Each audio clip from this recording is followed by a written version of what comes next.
మాతృదేవోభవ. పాలు ద్రావిడి బుద్ధి చాలదే నా తల్లి, చేదు మృంగగ నేర్చు చిత్తమిమ్మ. ఉక్కాలు ఉంగాలు ఒప్పుకోరే తల్లి, పరుషవాక్యములు పలుకనిమ్మ. ఉపకారములు పొంది ఓరు దాటింపరే, తన లాభమును చూచు తత్వమిమ్మ. ఉయ్యాలలో గంగ ఓర్వలేరే తల్లి, దయ్యాలనూగించు దర్పమిమ్మ. క్రొత్త బుద్ధులెల్ల గుర్రమ్ములై సాగ, పాత ధర్మ శకట పదమదేల. మొండి మనసునిచ్చి గండాలు దాటించి, నిలువ నీవే తల్లి నిత్యమల్లి. మొండి మనసునిచ్చి గండాలు దాటించి, నిలువ నీవే తల్లి నిత్యమల్లి. ఏబిఎన్ ఆంధ్రజ్యోతి ప్రేక్షక మహాశయులందరికీ నవజీవన వేదం అనే కార్యక్రమంలో 627 భాగానికి స్వాగతం పలుకుతున్నాం. రామాయణ కథా ఘట్టాలు వివరిస్తోంది సముద్రం తరంగం రూపంలో. ఉడుతల భక్తిభావములే ఊతముగా, రఘురామనామమే జడధి నిరాళ్ళు దేల్చగని. జాతకముల్ తల క్రిందులయ్యనెక్కడని కలంకయందు, జనకాత్మజరాల్చిన బాష్పబిందువే. జడధిని ముంచి రావణుని జన్మము, పుణ్యము నాకు దక్కగన్. యథాశక్తిగా సేవ చేసిన ఉడుతకి, అదే యథాశక్తిగా ఆకాశమంతా సేవ చేసిన హనుమంతునికి రామచంద్రమూర్తి ఒకే ఫలాన్ని ఇచ్చాడయ్యా. విదిశో వ్యాదిశో దిశ. ఇద్దరికీ ఆలింగనమే. అంటే యథాశక్తి అని మన నోముల్లో, వ్రతాల్లో, పూజల్లో ఎందుకు వాడతారో దీన్ని బట్టి గ్రహించాలి. కోటీశ్వరుడు కోటీశ్వరులాగే చేయాలి దాన ధర్మాలు. పేదవాడు ఉన్నంతలోనే చేయాలి, మానేయకూడదు. కోటీశ్వరులైన వాళ్ళు ప్రతి పున్నమి నాడు చంద్రుని చూసి దండం పెట్టుకుని ఖచ్చితంగా ఒక జత బట్టలు, ఒక దంపతులకి పంచే, కండువ, చీర, రవిక, లేదా వారు ఏమి కట్టుకుంటే అవి కాలాన్ని బట్టి పరిస్థితిని బట్టి దానం ఇయ్యాలి. అలా 1000 నెలలు చేసిన వాళ్లే సహస్రచంద్ర దర్శనం ఉత్సవం చేయించుకోవాలి. లేదు ఇదివరకు చెయ్యలేదు, మరి ఎలాగండి అంటే సహస్రచంద్ర దర్శనం చేసుకున్న రోజైనా 1000 మందికి బట్టలు పెట్టాలి. దంపతులే కావక్కలా ఎవరైనా పర్వాలేదు. అన్నిటికీ దంపతులు అంటే మళ్ళీ వితంతువులు, వృద్ధులను ఎవరూ పట్టించుకోరు. ఎవరైనా పర్వాలా 1000 జతలు. ఇది మన పండుగల పరమార్థం. మరి పేదవాళ్ళకు కూడా చంద్రుని చూసినప్పుడు ధనవంతుడిలాగే ఏదో చేయాలని అనిపిస్తుంది. తన పేదరికాన్ని గుర్తు చేసుకుని బాధపడతాడు. వారంటే డబ్బు ఉన్నవారు ఏదో చేశారు, మనం ఏం చేయగలం అనుకుంటాడు. అందుకే ఈయనకేం చెప్పారంటే చంద్రుడికో నూలు పోగు అన్నారు. ఆ బట్ట నుంచి ఓ నూలు పోగు తీసి అలా బారేయమన్నారు. పూర్వం ఆ పంచెల నుంచి అలా తీస్తే వచ్చేవి. ఇప్పుడేం వస్తాయి? అన్ని జీన్స్ ప్యాంట్లే. పర్వాలేదులండి, ఇప్పుడు వస్తాయి. చినుగులు పెట్టుకుంటున్నారు మధ్యలో, అందుకని వస్తాయి. ఈ నూలు పోగులాగే జీన్స్ కూడా చంద్రుడికి ఇష్టమవుతుందేమో కూడా, చంద్ర జీన్స్ అని. ఉద్దేశం ఏమిటంటే మన ఆచారాల్లో ఉండే పరమార్థాన్ని గమనించండి దయచేసి. ఉద్దేశం ఏమిటంటే పేదవాడు లేకపోయినా ఏదో ప్రతి పౌర్ణమికి ఓ నూలు పోగన్నట్టుగా అలా వేయడం అలవాటు పడితే ఐశ్వర్యం రాగానే తప్పకుండా చేస్తాడు. అసలు ఆచారమే లేకపోతే అవకాశం వచ్చినా చెయ్యడేమో అని ఇంత గొప్ప ఆచారాలు. మన ఆస్తుల్ని మనమే ధార్మికంగా, ఆధ్యాత్మికంగా, ఉదారంగా తగ్గించుకోవడానికి పెట్టిన ఆచారాలు ఇవన్నీ. ఈ ఆచారాన్ని కాపాడుకుని ఈ సంప్రదాయాల్లో ఉండే ఆంతర్యాన్ని తర్వాత తరానికి అందించాలి. అదే ఉడతా భక్తి. అంచేతనే అదే పని చేసిందయ్యా. రఘురామనామమే జడధిని రాళ్ళు తేల్చకనే. రామనామం చాలు, ఆ భక్తి చాలు. ఆత్మవిశ్వాసం, పరమాత్మ విశ్వాసం, మన యందు మనకి నమ్మకం, మనల్ని పుట్టించిన రామచంద్రమూర్తి యందు నమ్మకం ఉంటే సాధించలేనిది ఏం లేదండి. మనిషి తన ప్రయత్నాన్ని తాను నమ్ముకోవాలి. ప్రయత్నం పూర్తిగా చేయాలి, చిత్తశుద్ధిగా చేయాలి, 100కి 100 పాళ్ళు చేయాలి. ఆయన భగవత్ ప్రార్థన చేస్తూనే ఉండాలి. మా మనుస్మర యుద్ధచ, నన్ను స్మరించు యుద్ధం చేయన్నాడు భగవద్గీతలో.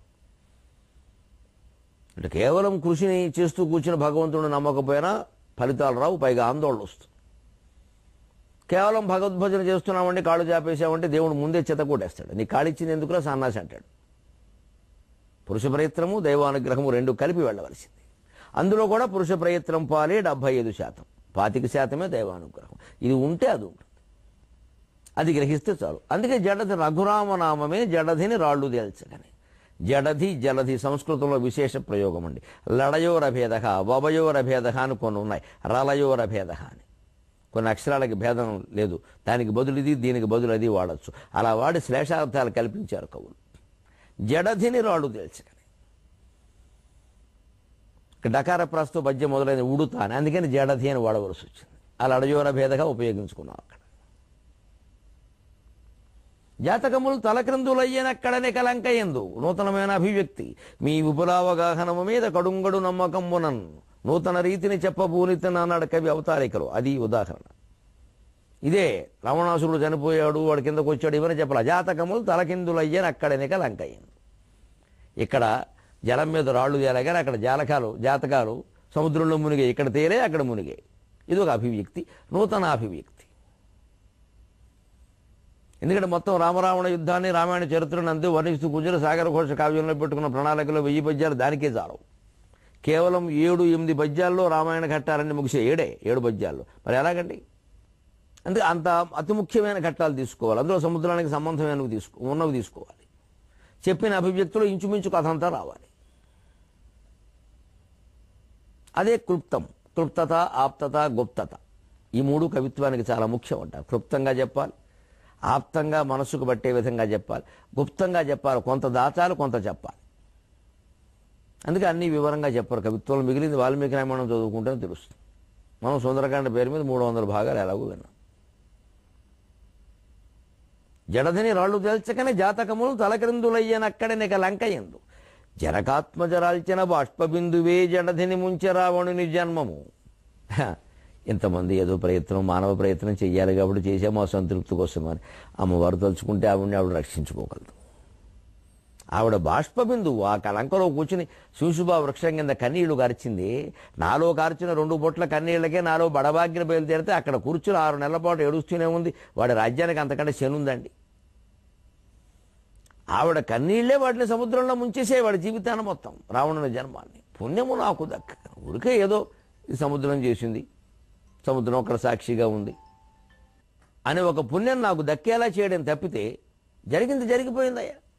ఉడుతల్ల భక్తి భావములే ఊతముగా రఘురామనామమే జడధిని రాళ్ళు తేల్చగనే జాతకములు తలక్రిందులయ్యనక్కడని కలంకయందు జనకాత్మజరాల్చిన బాష్పబిందువే జడధిని ముంచె రావణుని జన్మము పుణ్యము నాకు దక్కగన్ అని ఇప్పుడు చెబుతోంది. ఇక తర్వాత జరిగిన రామరావణ సంగ్రామం నా భూతో నా భవిష్యతి, ఇదివరకు ఎప్పుడూ జరగలేదు, ఇక ముందు జరిగే అవకాశం కూడా లేదయ్యా. సామాన్యమైన యుద్ధం కాదు ఇది. గగనం గగనాకారం సాగర సాగరోపమక రామరావణయోర్యుద్ధం రామరావణయోరివా. గగనం గగనాకారం సాగర సాగరోపమక రామరావణయోర్యుద్ధం రామరావణయోరివా. ఆకాశం ఎలా ఉందంటే ఆకాశంలాగే ఉందన్నారట. సముద్రం ఎలా ఉందంటే సముద్రంలాగే ఉంటుందంటే ఇంక ఉపమానం ఎక్కడదన్నారట. దీంతో పోలుస్తారు సముద్రాన్ని. అంత విశాలమైనది, అంత లోతైనది ఎక్కడుంది? ఆకాశానికి ఆకారమే లేదా, దేంతో పోల్చాలి? అలాగే ఆకాశానికి మరో పోలిక లేనట్టే, సముద్రానికి మరో పోలిక లేనట్టే రామరావణయోర్యుద్ధం రామరావణయోరివ. రామరావణ యుద్ధానికి మరో పోలిక లేదండి. రామరావణ యుద్ధమే. అది ఎలా జరిగిందో 21వ శతాబ్దపు కవి తనదైన అభివ్యక్తితో చెబుతున్నాడు. రంగము సంగరాంగణము రావణ రంగము, రంగము సంగరాంగణము రావణ రంగము, రామచంద్రువి రంగము, రక్షసాధముల రాజ్యము భంగము, సీతకున్ పునఃసంగము, వానరేశ్వరుల సాహసమంగము, సూర్యవంశపున్ సింగము కేలు చాపినది చిన్నముల దశకంఠ కంఠము. ఇది కొత్త రకమైన అభివ్యక్తి, అనుప్రాసం ఉపయోగించి. రంగము సంగరాంగణము రావణ రంగము, రామచంద్రువీరంగము రక్షసాధముల రాజ్యము భంగము సీతకున్ పునఃసంగము వానరేశ్వరుల సాహసవంగము సూర్యవంశపున్ సింగము కేలు చాపినది చిన్నములా దశకంఠ కంఠముల్.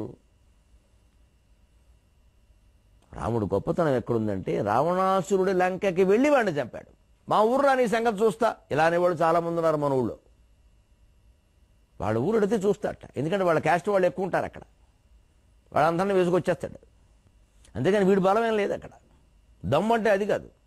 మీ ఊరు వచ్చి నీ సంగతి చెబుతా, మీ వాళ్ళందరినీ పిలుచుకో, తదినాడికి మనకు వస్తారు భోజనాలకి అని చెప్పాలి. దమ్ము అంటే అది. అలా చేశాడు రాముడు. రంగము సంగరాంగణం, యుద్ధభూమి. రావణు రంగము, రావణుడు కదా హోమ్ పిచ్, క్రికెట్ భాషలో చెప్పాలంటే. మన వాళ్ళు పాకిస్తాన్ గెలవాలంటే ఇండియాలో గెలవడం గొప్ప కాదు, పాకిస్తాన్లో గెలవాలి. ఎందుకంటే చప్పట్లు కొట్టేవాళ్ళు అక్కడ వాళ్ళకి ఎక్కువ ఉంటారు, మనకు తక్కువ ఉంటారు. వాళ్ళ చేత మనం చప్పట్లు కొట్టుకుంచుకోగలిగితే గొప్ప విషయం. అందుకని రావణు రంగం వాళ్ళ ఊరెళ్ళి కొట్టాడే. రామచంద్రుడు వీరంగం, ఓ వీరంగం ఆడేశాడు. సామాన్యమైన సాహసమా? అసలు 6వ రోజు రావణాసురుడు పడిపోయేలా యుద్ధం చేస్తూ ఉంటే సుగ్రీవుడు, జాంబవంతుడు, లక్ష్మణుడు ఆశ్చర్యపోయారు.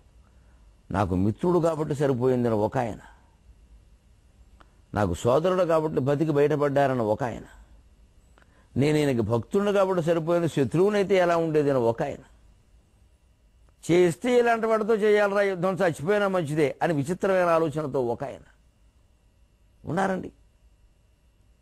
రాముని యొక్క వీరంగమైన యుద్ధాన్ని చేసినాడు. రాముడు వీరంగా వాడినాడు. ధైర్యం చేసి విభీషణుడు ఆయన దగ్గరికి వెళ్ళి, ప్రభు ఏమిటిది, ఏమిటి యుద్ధం అన్నాడు. అవును నేను చేయగలను, శివుడు చేయగలడు, మరొకడు చేయలేడు అన్నాడు. అది రామచంద్రుడు. పౌరుషం వచ్చేసిందండి అప్పుడు ఒకసారి. అవును నేను చేయగలను, శివుడు చేయగలడు, నే తరక, మరొకడు చేయలేడు. అంతటి ప్రభువు నిజంగా తలుచుకుంటే అరణ్యవాసంలో మన్నాడు వచ్చి కొట్టేరేడు. దుఃఖపడుతూ కూడా జీవితాన్ని భరించడం ఎలాగో మనకి చెప్పడానికి ఆయన దుఃఖపడ్డాడు, కానీ ఆయనకు దుఃఖం ఏంటండి? ఇలా ఉంటుంది జీవితం, భరించండి, కంగారు పడిపోకండి. మా వంటి అవతార పురుషుల భార్యలే పరాయి వాళ్ళ ఇళ్లలో రాజ్యాల్లో నానా యాతనలు పడ్డారు. మేమే పడుతున్నాం, మీకేముంది, పడ్డానికి ఏమైంది? ఓ కంగారు పడిపోతున్నారు, అలాగా వెంటనే జరిగిపోవాలి. ఎందుకు జరుగుతాయి?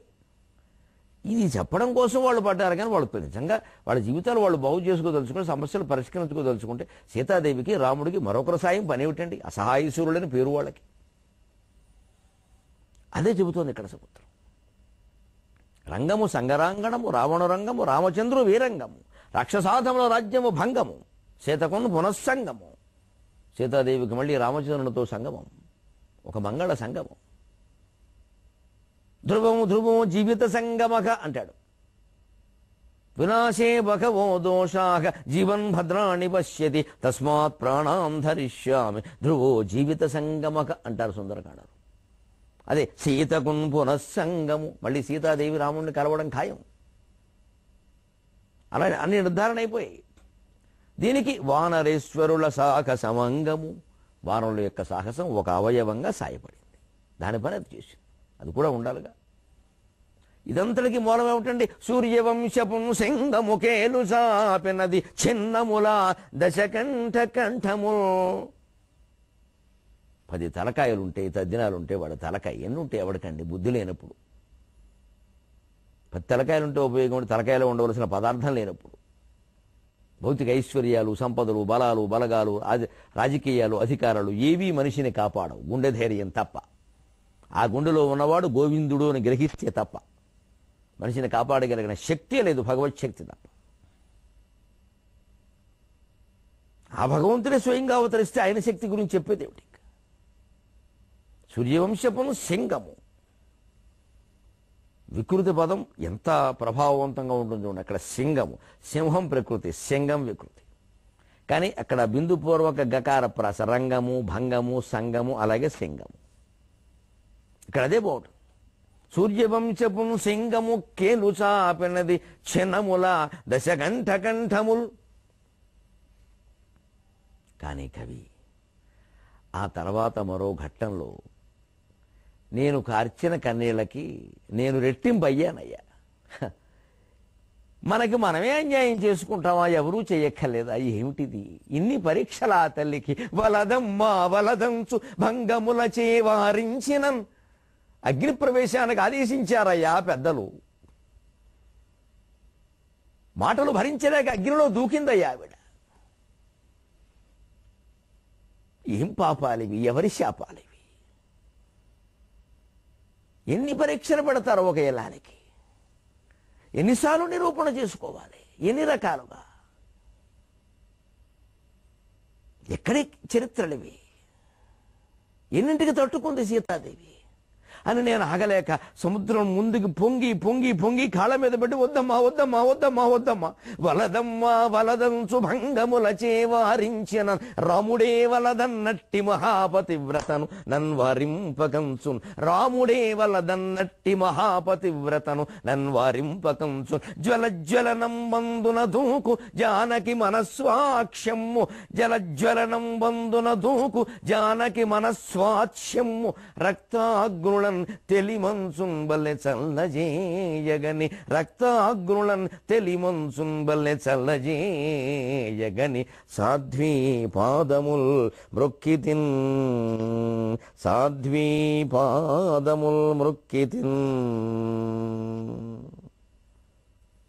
లక్ష్మీం క్షీరసముద్రరాజతనయాం శ్రీరంగధామేశ్వరీం దాసీభూత సమస్తదేవవనితాం లోకైకదీపాంకురాం శ్రీమన్మందకటాక్షలబ్ధ విభవక్ బ్రహ్మేంద్ర గంగాధరాం త్వాం త్రైలోక్య కుటుంబినీం సరసిజాం వందే ముకుంద ప్రియాం, వందే ముకుంద ప్రియాం. శతధా క్లుప్త సహస్రధా వివృత లక్షానేకశ కోటిశ శత విశ్వోదయ రమ్య రమ్యతర శశ్వత్ సృష్టి కళ్యాణికి ఆరతి పత్రములనెత్తు ముమ్మొదలి పేరంటాలివో, నీదు కంటి తుదన్ వెల్గును, తల్లి సీతాదేవి నీదు కంటి తుదన్ వెల్గును, వికుంఠనాయక చిరంటి ఆంధ్ర సామ్రాజ్యము, నీదు కంటి తుదన్ వెల్గును, వికుంఠనాయక చిరంటి ఆంధ్ర సామ్రాజ్యముల్. శతధా క్లుప్త సహస్రధా వివృత, మధురాపంతుల వారి పాండిత్యం, మనోహరమైన ఊహ. ఈ విశ్వమంతా లక్ష్మీ స్వరూపంగా భావన చేశారు. లలితా పరాశక్తి స్వరూపంట. ఆ లలితా పరాశక్తికి మొట్టమొదట హారతి ఇచ్చేది లక్ష్మీదేవిట. శతధా క్లుప్త సహస్రధా వివృత లక్షానేకశః కోటిశః తత విశ్వోదయ రమ్య రమ్యతర శశ్వత్ సృష్టి కళ్యాణికి ఆరతి పాత్రములనెత్తు ముమ్మొదలి పేరంటాలివో, నీదు కంటి తుదన్ వెల్గును, వికుంఠనాయక చిరంటి ఆంధ్ర సామ్రాజ్యములు. మా తెలుగువారి సామ్రాజ్యాలన్నీ నీ కటాక్షానికి పాత్రములవుతాయమ్మా అన్నారు. 2 తెలుగు రాష్ట్రాలకి ఎటువంటి ఇబ్బందులు లేకుండా లక్ష్మీ కటాక్షం కలగాలి అని అమ్మవారి పేరు మీద ఆశీర్వదిస్తున్నాం, ఆశిస్తున్నాం, ప్రార్థిస్తున్నాం. అటువంటిది సీతాదేవి. వలదమ్మా వలదంచు భంగముల చేవారించినన్, వద్దమ్మా వద్దమ్మా వద్దమ్మా నేను తరంగాలతో అడ్డం పడ్డాను అమ్మ కాళ్ళకి, కానీ రాముడే వలదన్నట్టి మహాపతివ్రతను నన్వారింపగంచు, భర్తే వద్దన్నాక ఇంకెవరు కావాలంటే నాకేమిటయ్యా, ఇవాళతో తేలిపోవాలయ్యా ఈ బతుకు. ఎంత ఆశించానయ్యా, ఎంత ఆశపడ్డానయ్యా, ఎందుకింతకాలం వేచి చూశానయ్యా. నన్వారింపగంచు జ్వలజ్వలనం బందున దూకు జానకి మనస్వాచ్యము, జ్వలజ్వలనం మండేమంట, అలాగే ఉండాలి ప్రయోగం అక్కడ. మనస్వాచ్యము, స్వా సా దీర్ఘం రాసి వావత్తు పెట్టి ఛా కింద ఛావత్తు, దాని కింద యావత్తు. అమ్మవారి మనస్సులో యొక్క స్వచ్ఛత అంత లోతుగా అంత గంభీరంగా ఉండాలి మనిషి అంటే ఆవిడ. అందుకే పంకజముఖి సీత వంటి భార్యామణి ఉందన్నారు. అటువంటి భార్య కాదండి, అటువంటి మనిషి లేదండి ప్రపంచంలో. ఆడ ఏమిటి, మొగాళ్ళు లేరు. జ్వలజ్వలనం బందున దూకు జానకి మనస్వాచ్యము, ఆవిడ మీద ఆవిడకి ఎంత నమ్మకమో కానీ, ఆవిడ చిత్తశుద్ధి ఎంత గొప్పదో కానీ, రక్తాగ్నులం తెలిమంచున్ బల్లె చల్లజేయగని, ఎర్రగా మండేటువంటి అగ్నులని కాలితే నెత్తురు కార్చేసేటువంటి అగ్నులని, శరీరంలో ఒక్క అవయవం కూడా మిగలకుండా దగ్ధం చేసేటువంటి అగ్నులు ఒక్కసారి తెలిమంచుంబలె చల్లజేయగని అన్నీ ఆరిపోయి తెలిమంచులా అయిపోయి అమ్మవారికి స్వాగతం చెప్పాయండి శిశిర ఋతువులో. రామాయణ ఘట్టాలు ఉగాది ప్రాంతంలో జరిగాయంటారు యుద్ధాలు, రామాయణ యుద్ధం. అందుకని శిశిర ఋతువు దాటిన కొత్త కదా, ఇంకా మంచు కురిసే కాలం. సాధ్వీపాదముల్ మృక్కితిన్, ఆ మహాసాధ్వికి నమస్కారం చేశాను. అమ్మా రాముడి గారు నేను కానీ కాపాడాం మేమని అనుకోవడం, కాపాడగలమనుకోవడం ఎంత అజ్ఞానం. మిమ్మల్ని మీరే కాపాడుకుంటారు, ఏదో మాకు ఆ పేరు దక్కడం కోసం కాస్త అవకాశం ఇస్తారంతే. ఆ రకంగా రామాయణ ఘట్టాలు వివరిస్తూ ఒక్క మాట ఉంటుంది ఇప్పుడు. ఇక కవి ఎన్నో ఆశలు, మంచి ఆశలు కూడా నెరవేరవయ్యా. సీతాదేవిని రావణాసుడు తీసుకెడుతుంటే ఎగిరి ఎగిరి ఆపేద్దామని చూశాను, అప్పుడు అందుకోలేకపోయా. అది పోని బాధాకరమైన సందర్భం. ఇంకో శుభ సందర్భం అయ్యా, దాన్నే అందుకుందామని చూశానయ్యా. పూవులై కపీసులెల్ల పుష్పకాధిరూఢులై తావులౌచు విజయకాశ దర్పముల్ దలిర్పగా భూవిభున్ భజింప జన్మ భూమికే గుచుండగా ఆ విమానమందుకొనగా ఆశ ఘోష పెట్టితిన్, ఆ విమానమందుకొనగా ఆశ ఘోష పెట్టితిన్. ఉత్సాహం వృత్తంలో రాసేవారు. సాగర ఘోష కావ్యంలో ఓ ప్రత్యేకత ఏమిటంటే 24 రకాల ఛందస్సులు వాడడం జరిగింది. 8 ప్రసిద్ధమైనవి కాకుండా 16 అరుదైనవి. మత్తకోకిల, తరళము, ఉత్సాహము, ద్విపద, తరువోజ, మధ్యాక్కర, పంచచామరము, కవిరాజి విరాజితం, స్రగ్ధర, మహాస్రగ్ధర, మంగళ మహాశ్రీ. ఇవి ఆయా సందర్భాలను బట్టి ఆ సందర్భంలో ఏ సందర్భంలో ఏ భావ అభివ్యక్తి చేయడానికి ఏ ఛందస్సు బాగుంటుందంటే అది వాడడం జరిగింది. ఇది ఉత్సాహం, అంతా కలిసి అయోధ్య కడుతున్నారు. అందుకని ఉత్సాహవక్తం. 7 సూర్యగణాలు వరుసగా ఉంటాయి. 4వ గణం 5వ గణం మొదటి అక్షరం ఇది. పూవులై కపీసులెల్ల పుష్పకాధిరూఢులై భూవిభున్ భజింప జన్మ భూమికే గుచుండగా ఆ విమాన భూవులై కపీసులెల్ల పుష్పకాధిరూఢులై తావులౌచు విజయకాశ దర్పముల్ దలిర్పగా భూవిభున్ భజింప జన్మ భూమికే గుచుండగా ఆ విమానమందుకొనగా ఆశ ఘోష పెట్టితిన్. ఆ విమానంలో అందరూ ఎలా కూర్చున్నారు అంటే, కూతులందరూ రాముడు ఒళ్ళో, సీత ఒళ్ళో, లక్ష్మణుడు ఒళ్ళో అలా కూర్చున్నారు. లక్ష్మణుడు నుంచుంటే ఆయన మెడ మీద కూర్చున్నారు. అన్నీ కలిసి ఎలా ఉన్నాయి అంటే అవన్నీ నవ్వుతున్నాయి ఆ కూతులన్నీ. కాబట్టి సీతారామచంద్రులకి హనుమత్ సీతా లక్ష్మణ భరత శత్రుఘ్న సమేత అంటారు. ఇక్కడ భరత శత్రుఘ్నులు లేకపోయినా హనుమత్ సీతా లక్ష్మణ సమేతులైనటువంటి రామచంద్రమూర్తికి పుష్పాలతో అభిషేకం చేసినట్టుగా ఉంది, పూలతో పూజ. ఎక్కడ ఏ పువ్వు పడుతుందో తెలియదు కదా, పువ్వు అదృష్టం. పువ్వులై కపీసులెల్ల పుష్పకాధిరూఢి, దాని పేరే పుష్పక విమానమేమో. ఈ కపీశ్వరులందరూ పువ్వుల్లో అంది మీద కనిపిస్తున్నారా, ఎక్కడ ఏ పువ్వు పడుతుందో తెలియదుగా అలాగే కూర్చున్నారు. తావులవుచు విజయ హాస దర్పములు దలిర్పగా, మరి ఆ పుష్పగంధమే వాళ్ళు విజయ గర్వంతో నవ్వుతున్నారే, ఆ నవ్వే ఆ గంధం. తావులవుచు విజయహాస దర్పములు దలిర్పగా భూవిభున్ భజింప జన్మభూమికే గుచుండగా జననీ జన్మభూమిశ్చ స్వర్గాదపి గరీయసి. సుగ్రీవాదులు లంకలో రాముడిని అట్టిపెట్టేసే ప్రయత్నం చేస్తే, ఒక 6 నెలలుందాం, ఏదో పరిపాలన నేర్పుదాం, ఇలాంటివేవో మాటలు మాట్లాడితే, జననీ జన్మభూమిశ్చ స్వర్గాదపి గరీయసి. జనని కంటే, జనోభూమి కంటే స్వర్గం కూడా గొప్పది కదయ్యా. మనం అయోధ్యలో మన కోసం తల్లిలాంటి ప్రజలు ఎదురు చూస్తున్నారు, మనం వెళ్ళిపోవాలి అని వారి మీద ప్రేమ ప్రకటించడమే కాకుండా వీళ్ళ ఆశలకి అడ్డుకట్ట వేశాడు రామచంద్రమూర్తి, అధర్మం జరిగే అవకాశం లేకుండా. తర్వాత చిన్న చిన్న దేశాలను ఆక్రమించిన పెద్ద పెద్ద దేశాలు పరిపాలన నేర్పుతాం, మీ క్షేమం చూద్దామని మకాములు పెట్టి మొత్తం 100 ఏళ్ళు దోచుకుతున్నారు. బ్రిటిష్ వాడు ప్రతి రాజ్యాన్ని అలాగే ఆక్రమించాడు. వ్యాపారం కోసం రావడం, అక్కడి నుంచి ఏదో ఇంత సైన్యాన్ని పోగేసుకోవడం, మీకు సాయం చేస్తా ఉండడం, మొత్తం మీద ఆ మొత్తం రాజ్యం ఆక్రమించడం. అటువంటి దానికి అవకాశం లేకుండా చేసింది రామాయణం. అందుకు రామాయణాన్ని ఆదర్శంగా తీసుకోవాలి మనం.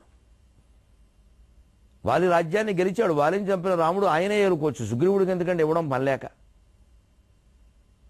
లంకను గెలిచిన వాడు విభీషణుడికి ఎందుకంటే ఇవ్వడం, ఆయన ఏలుకుని లక్ష్మణుని అక్కడ పెట్టకూడదు, ఎవరొద్దంటారు. ధర్మం ధర్మమే, రామో విగ్రహవాన్ ధర్మ. ధర్మాన్ని కాపాడడానికి వాళ్ళ మీద యుద్ధం చేశారు తప్పితే రాజ్యాలు ఆక్రమించడానికి కాదండి. ఇతర దేశాల చరిత్రలకి మన రామాయణానికి భేదం అది ప్రధానంగా. మన దగ్గర కూడా కొంతమంది రాజులు అటువంటి స్వార్థపరులై పక్కవాడి రాజ్యాలను ఆక్రమించిన వాళ్ళు ఉన్న విదేశాల్లో జరిగినట్టుగా ఇక్కడ జరగలేదండి. చరిత్రలో తేడా ఉందండి. అందుకని భూవిభున్ భజింప జన్మభూమికి ఎగుచుండగా రాముడితో మేము సేవ చేసుకోవాలి, రాముడిని మేము విడిచిపెట్టలేం అని ఈ కపివీరులందరూ కూడా వెళ్ళారు. వాళ్ళకేది జన్మభూమి. ఆ విమానం అందుకొనగా ఆశఘోష పెట్టింది. ఆ విమానమేనా అందుకుందాం, నేను కూడా రామచంద్రమూర్తికి అభిషేకం చేద్దాం అని కాస్త అనుకున్నాను. అది నెరవేరలేదు. ఆవిడ సీతాదేవిని రక్షించడం కోసం ఎగిరిన ఆవిడ అందలేదు. హనుమంతుడికి పోనీ అభినందనలు చెబుదామంటే ఆయన అందలేదు. ఇవాళ పోనీ విమానం వెళ్ళిపోతుంది కదా అందుకున్నామంటే ఇది అందలేదు. మమ్మల్ని జడ పదార్థాలను చేసి పారేశాడు దేవుడు. ఇక్కడ మాకేమంతుతాయి ఏదో ఉనుకొని విని స్పందించడం తప్ప అని సముద్రం రామాయణ గాథని చెప్పింది. తరువాత అవతారం జగన్మోహనమైన అవతారం కృష్ణావతారం 23.5 గంటల్లో సముద్రం దాని గురించి ఏం చెబుతుందో చూద్దాం. అంతవరకు తెలుగు ఎక్కువగా వాడదాం, నీళ్లు తక్కువగా వాడదాం.